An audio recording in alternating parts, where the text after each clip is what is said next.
ఈ AP high court district jobs సంబంధించిన case dismiss అయిపోయిన సంగతి అందరికి తెలిసిన సంగతే.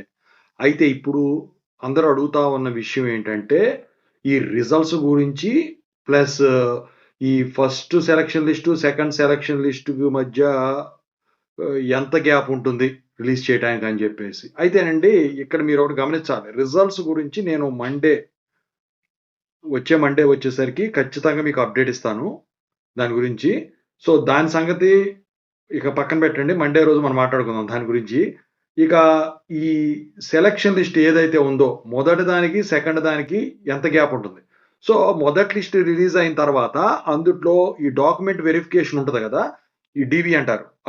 డీవీలో వచ్చేసరికి కొంతమంది ఇనెలిజిబుల్ క్యాండిడేట్స్ ఉంటారండి. ఏదో ఒక చిన్న తప్పు చేసి దొరికిపోతుంటారు. పర్ఫెక్ట్‌గా చేసుకొని వెళ్తే దొరకరనమాట. అయితే ఫర్ ఎగ్జాంపుల్ చెప్తాను వినండి. అయేంటని.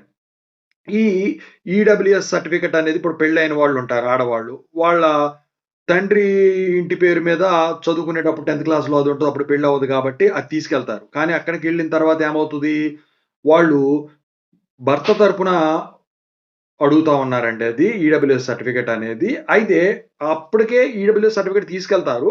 కానీ ఒక్కసారి ఇస్తే 6 నెలల వరకు ఈడబ్ల్యూఎస్ సర్టిఫికేట్ ఇష్యూ చేయరు. 1 ఇయర్ వరకో, 6 నెలల వరకో. అయితే ఇక్కడేంటంటే, మొన్న అదే జరిగింది డీఎస్సీలో. అయితే రిజెక్ట్ చేయలేదండి. రిజెక్ట్ చేయలేదు. టైం తర్వాత ముందు తీసుకున్నారు. తీసుకొని ప్రాసెస్ చేసి, ఆ తర్వాత వాళ్ళకి ఫోన్‌లు చేయటం అదంతా చేశారు. ఇక ఆ తర్వాత వచ్చేసరికి ఎట్లా ఉంటాయంటే, ఏదో ఒక సర్టిఫికేటు ఇన్‌కమ్ సర్టిఫికేటో, లేకపోతే క్యాస్ట్ సర్టిఫికేటో ఏదో ఒక దగ్గర ఇదవ్వటమో, లేకపోతే ఈ అప్లికేషన్‌లో మీరు ఫిల్ చేసినటువంటి నేమ్ ఏదైతే ఉంటదో, 10థ్ క్లాస్ సర్టిఫికేట్ ప్రకారం లేకపోవటము. సో, అలా ఇలాంటివి వచ్చేసరికి మైనర్ మిస్టేక్స్ వల్ల అది రిజెక్ట్ అవ్వటం అలాంటివి జరుగుతా ఉంటదండి. లేతే ఏజ్ లిమిట్ దాటిపోవటం ఇలాంటివి ఉంటాయండి. అయితే ఇప్పుడు అట్లాంటి కేసుల్లో ఏం జేస్తారు? ఈ సెలక్షన్ లిస్ట్ 1లో ఆ పేర్లు పక్కా బెట్టేసి, ఇంకా కొంతమంది వేరే జాబ్‌లొచ్చేసి ఇది అటెండ్ కాని వాళ్ళుంటారు గదా! వాళ్ళకు ఆ పేర్లు తీసేసి, వాళ్ళది సెకండ్ లిస్ట్ కింద కొత్త పేర్లు యాడ్ జేసి తర్వాత మెరిట్‌లో ఉన్న వాళ్ళయి రిలీజ్ జేస్తారు. మరి అది ఎన్ని రోజులు పడుతుంది? నాకు తెలిసి 1 మంత్ టు 2 మంత్స్‌లో మీకు ఆ సెలక్షన్ లిస్ట్ 2 అనేది వస్తదండి. ఫస్ట్ సెలక్షన్ లిస్టు వచ్చిన తర్వాత. అప్పటి వరకు రాదండి. సో, 3 మంత్స్, 4 మంత్స్ ఇలా పట్టదు. 1 ఆర్ 2 మంత్స్ అంతే. ఓకేనా?